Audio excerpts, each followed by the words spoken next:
Olá, eu sou o Luiz. Estamos aqui novamente no Ecos do Marajó para falar de mais um tema importante da nossa região, um tema inclusive que tem ganhado muita evidência nos últimos anos, mas a gente vai conversar justamente com quem está no centro, que está fazendo essa cultura há muito tempo, mas que agora, assim como todo esse meio, tem ganhado holofotes, tem ganhado projeção, diga-se de passagem, merecidamente.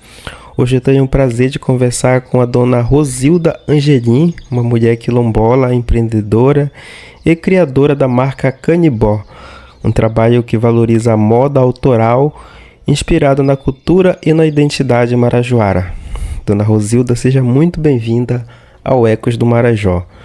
Para começar, eu gostaria que a senhora contasse um pouco sobre a sua trajetória como mulher empreendedora, de origem quilombola e marajoara. Quais os caminhos que levaram a se dedicar à moda autoral? Oi, Luiz, boa tarde. Fico muito grata pelo convite, né, por poder estar contribuindo um pouquinho no teu podcast, Ecos do Marajó. Eu vou contar um pouquinho da minha história. Eu me chamo Rosilda Angelim. Eu nasci em uma comunidade que se chama Quilombo do Bairro Alto. Eu resido já na cidade de Soure tem 50 anos. A minha mãe é uma costureira nata, assim. Então, eu sempre tive contato com ela, né? A questão de costura, ela costurando, eu olho pelo meio dela, puxa um pano para um lado, puxa um pano para o outro. Isso fez com que eu gostasse da parte de costura. Sempre tive muita curiosidade, eu gostava do barulho, do som que a agulha fazia, sabe? No entre-sai do tecido. Então, eu era encantada com aquilo, assim. Eu sempre costurei um pouquinho, né? Sempre estava remendando uma roupa, costurando roupa de boneca para cá. E eu sempre gostei. Mas só que eu cresci, né, formei família, tive que trabalhar e trabalhava na prefeitura do município, né? Trabalhei 16 anos como professora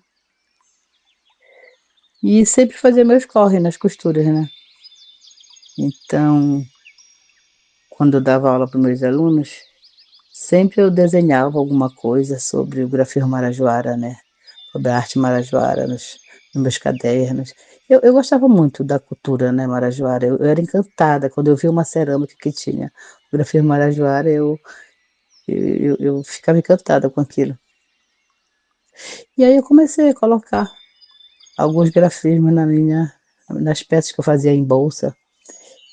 E, e aquilo foi me chamando muita atenção, né? Porque toda vez que eu fazia, as pessoas, olha, tá lindo, não sei o que e tal. E eu continuava fazendo, né? Mas nada profissional, eu fazia na mão, né? Desenhava na mão. Então, eu sempre gostei desse meio. E aí eu comecei a dar aula e tal. Depois de 16 anos, eu fui pro olho da rua, né? Fui demitida. Eu era contratada, né? Então, sabe quando a pessoa é contratada não tem... Sai com uma mãe na frente e outra atrás. E assim aconteceu comigo. E aí foi então que eu resolvi, né? Resolvi mergulhar. Mas para esse mergulho acontecer, eu fui até o fundo do poço, literalmente. Eu saí toda endividada, né? Então, não tinha perspectiva nenhuma, só sabia que tinha que ajudar minha família, ao meu marido, para poder ajudar na criação dos meus filhos. Foi um sofrimento muito grande para mim. E depois disso, né, de eu ter mergulhado mesmo no fundo do poço, assim, foi um processo bem doloroso, mas eu precisava dar um rumo na minha vida. Aí eu comecei a trabalhar com roupa de escola. Eu conhecia muita gente, eu era do meio da educação, né? Então eu conhecia muita gente e comecei a fazer uniforme escolar, uniforme de futebol. E no meio dessa confecção, eu comecei a produzir peças, né, que continha o grafismo marajoara. E aí eu vi que o interesse das pessoas por aquilo foi ficando mais forte. Eu saía com alguma camisa, alguma blusa que tinha, né, grafia Marajoara, e as pessoas: "É, Rosilda, faz uma pra mim, faz pra mim que tá bacana". "Não, gente, eu não tenho, minhas máquinas não são legais para acabamento e tal". Então eu tinha que me virar nos 30. Eu comecei a ir fazendo bem devagar, bem lentamente, né. E o gosto das pessoas foi aumentando. Eu digo: "Caramba, eu acredito que eu tenho que invertir nisso daí". Eu acho que esse é um caminho que vai dar muito certo, né. E eu precisava também, alguma coisa assim no meu ser dizia que eu tinha que bater naquela tecla, eu tinha que fazer com que a nossa cultura, quando que a nossa ancestralidade fosse mais longe. O Marajó agora que está na mídia, né, mas o Marajó tem muita gente que não conhece, tem muitos estados que não conhece o Marajó, né, a ilha de Marajó. Então, eu acreditava que com o grafismo marajoara, contendo toda a nossa ancestralidade ali, ia dar certo. Eu tinha certeza que eu estava no caminho certo. Só que era difícil. Tinha muitas pessoas que só queriam comprar as peças se fosse para algum evento, uma exposição, um evento mais elaborado, né? Ainda tinha aquela resistência para usar a sua própria identidade, e aquilo me incomodava muito. Eu digo: "Meu Deus, eu tenho que fazer alguma coisa, porque isso é nosso, isso é rico, isso é único. O grafismo marajara é único, a moda marajara é única". Então eu precisava fazer algo, né, para que a nossa cultura marajoara, através da nossa ancestralidade, através da nossa resistência, eh, fosse mais longe, né. O Marajó fosse mais conhecido, reconhecido na verdade, né, de um povo que luta, de um povo preto, de um povo negro, indígena, que somos, né, que nós somos afro-indígenas. Então eu precisava botar aquilo para que mais pessoas conhecessem. E aí eu fui, não desisti, continuei fazendo as peças bem lentamente, né, só trabalhava com pintura.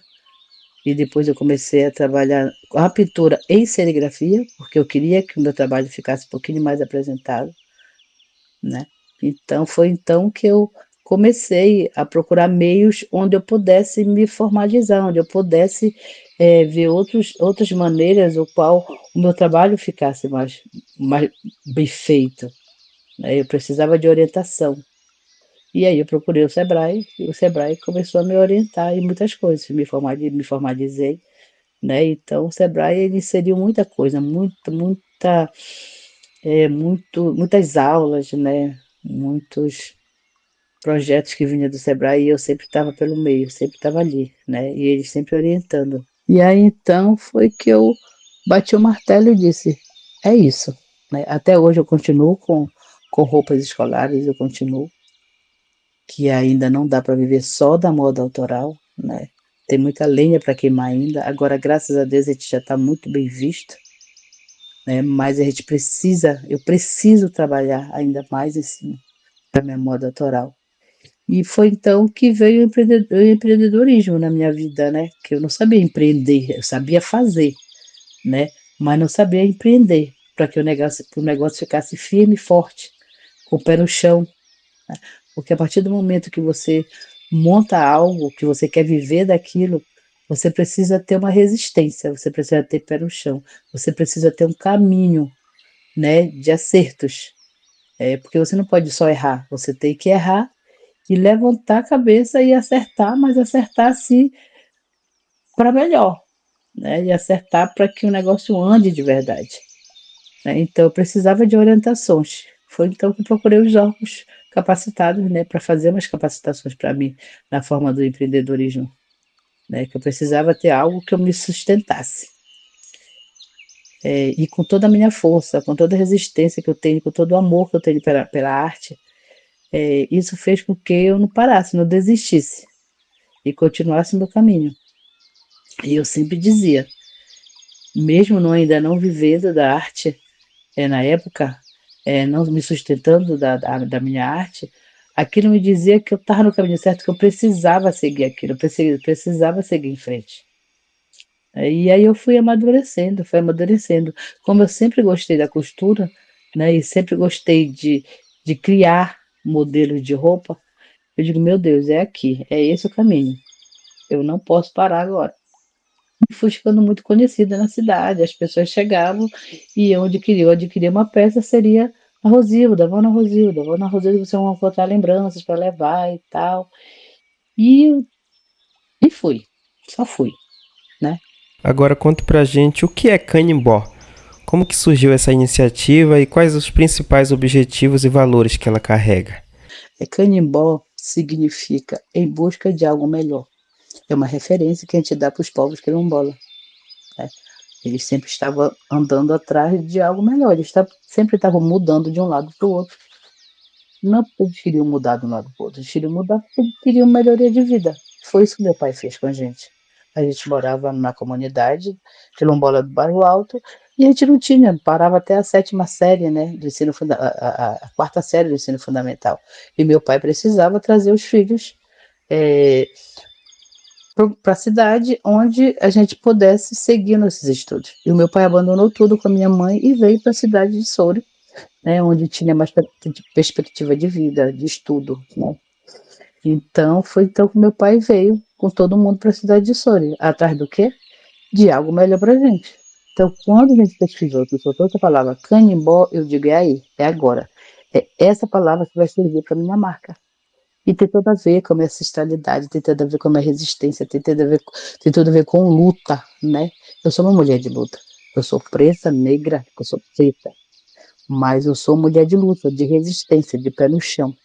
Tudo que eu faço, graças a Deus, desde eu já sofri tanto com altos e baixos, que tudo que eu faço hoje é muito bem pensado, assim, né? Muito pé no chão, realmente. O meu principal objetivo da marca é não desistir jamais. É fazer com que a nossa cultura marajoara, a nossa ancestralidade esteja nos quatro cantos do mundo, para que o mundo conheça o Marajó, para que o mundo saiba que aqui no Marajó tem coisas riquíssimas. E uma dessas coisas é a nossa cultura marajoara. É através dessa nossa cultura marajoara, através da nossa ancestralidade, que é tão forte no nosso sangue, que pulsa na nossa veia. Eu digo que eu visto cultura, que eu respiro cultura, entendeu? Então, o meu objetivo é jamais deixar com que essa cultura morra. E poder ajudar as pessoas, poder ajudar mulheres que iniciaram como eu, que não tinha perspectiva de vida nenhuma. É trazer essas mulheres, homens que queiram trabalhar, que queiram divulgar nossa cultura. É fazer com que eles tenham o mesmo gosto que eu, que tenham a mesma responsabilidade de mostrar o que é nosso, com orgulho, bater no peito e dizer: eu sou marajoara, eu sou preta, marajoara de resistência. E ter orgulho a partir do momento que você sabe o que quer, a partir do momento que você se reconhece, que você se autoavalia e sabe o que você quer passar para as pessoas através da tua identidade, através da tua ancestralidade e da tua resistência, ninguém te segura. É pé no chão e mostrar o que a gente tem de mais maravilhoso no nosso Marajó. Que aqui no Marajó a gente não tem só coisas ruins, a gente tem mais coisas boas do que coisas ruins. Coisas ruins tem todo mundo, tem todo mundo. No mundo todo existe coisa ruim, entendeu? Então bater no peito e falar: isso aqui é nosso, a gente vive daqui. A gente precisa viver do que é nosso, a gente precisa se agarrar com todas as forças e dizer: isso aqui, eu sou marajoara, a minha ancestralidade é riquíssima, então eu não tenho por que ficar com vergonha disso, eu tenho que mergulhar do que sou, do que somos. E eu não faço isso sozinho. Eu tenho uma equipe de pessoas que trabalham comigo, direta e indiretamente. E tem pessoas que tenho 9 bordadeiras que trabalham só para a marca Canimbó, bordando grafismo marajoara. Eu ajudando essas pessoas, essas mulheres, ajudando na economia criativa dela, ajudando na finanças dela todo mês. Isso para mim é maravilhoso. Então a Canimbó não quer só se beneficiar, entendeu? A Canimbó quer ajudar. A Canimbó, ela quer trazer essas pessoas, ela quer acompanhar essas pessoas, a Canimbó quer que andamos juntos, porque nós somos um coletivo de pessoas que precisamos nos dar as mãos para que funcione, porque sozinho a gente não funciona. Eu tenho pessoas que costuram para mim, que trabalham para mim. Sem essas pessoas, a Canimbó não seria nada, a Rosilda não seria nada. Um dos objetivos da Canimbó é fazer isso, entendeu? É ensinar, é multiplicar através da nossa ancestralidade, da nossa cultura marajoara. Eu tenho pessoas que já saíram da Canimbó formadas. Eu tenho 3 pessoas que já têm ateliê, que entraram na Canimbó sem saber quase nada e hoje já costura para fora, já faz suas peças. Então, além de ser uma marca, além de ser uma resistência, além de ser falar da nossa ancestralidade, também é uma escola. Porque a minha vida dentro da Canimbó, ela é livre. Eu tenho as pessoas que colaboram comigo, eles têm o livre-arbítrio, arbítrio de ver o que eu faço, como eu gerencio, como eu multiplico, né, a minha produção. Eles estão ali, eles estão vindo. É uma escola, gente. Eles só não aprendem dentro da Canimbó se não quiser. Que é uma formação dentro do meu espaço. São formações para pessoas seguir em frente depois, sozinho com as suas próprias pernas. Tem muita gente que diz, tu ensina o pulo do gato, o pulo do gato quem faz sou eu. Através do meu atendimento, através do meu acabamento nas minhas peças. Então não me incomoda que outras pessoas aprendam o que a gente faz na loja. Entendeu? Então isso é um dos meus objetivos, é formar pessoas. É ajudar pessoas que sigam no caminho sozinhos e que sigam disseminando a nossa cultura marajá, a nossa cultura negra, nossa cultura quilombola. Entende? Então, quando eu vou para cima de uma mesa cortar uma peça, eu vou com a minha cabeça a mil, porque eu sei que eu tenho muita munição para aquela peça, para que aquela peça saia de cima da mesa já com o objetivo de mostrar para o mundo, para mostrar para o povo em geral que ali tem arte, que ali tem memória, ali tem conhecimento, ali tem uma imensidão de conhecimento. Os índios, os quilombolas, eles deixaram memórias para a gente, eles deixaram tudo escrito, deixaram nas cerâmicas lá tudo desenhadinho, tudo bonitinho, entendeu? Então, qual a dificuldade de pegar aquilo, de pegar aqueles desenhos maravilhosos, aqueles traços maravilhosos, com memórias ancestrais? Eles desenhavam numa cerâmica o que eles viam, o que eles pensavam, o que eles viviam. E isso é nítido para a gente. E dali saem peças maravilhosas. Muito legal. Agora, olhando para a realidade do Marajó, quais têm sido os desafios e também as conquistas de empreender nesse segmento aqui no arquipélago? Os desafios vão ser sempre. Tudo e qualquer coisa que você fizer vai ter desafio na sua vida, não tem jeito. Então a gente tem que ter muito cuidado. A gente tem muito cuidado, principalmente agora nesse momento, né, de querer conquistar ainda mais, né, o nosso espaço, né, através da nossa moda, através usando a nossa cultura, usando a nossa ancestralidade. A gente precisa ter muito cuidado nisso, ainda mais nesse momento agora, né, de a COP30. É muita gente que liga para a gente, querendo fazer parceria, querendo vender peças nossas, então revender peças, né? Então a gente tem que ter muito cuidado, né? Nesse momento é um momento muito bacana, muito alto, mas a gente precisa ter muito pé no chão para esse momento agora e também saber aproveitar esse momento, né? Para que mais desafios venham, para que mais o Marajó, o nosso Marajó, seja assim que voe muito alto. Que todo mundo, onde você chegar, em qualquer canto do país, você chegar e falar do Marajó e falar da Ilha do Marajó. E todo mundo conhecer a Ilha do Marajó. Dizer, eu sei onde fica, nem que seja no mapa. Né? Eu fui participar de um evento em São Paulo ano passado, no Fashion Week. E aí eu fiquei um pouco frustrada, porque muita gente não conhecia o Marajó, muita gente nem sabia, nunca tinha ouvido falar no Marajó. Então isso para a gente é muito ruim.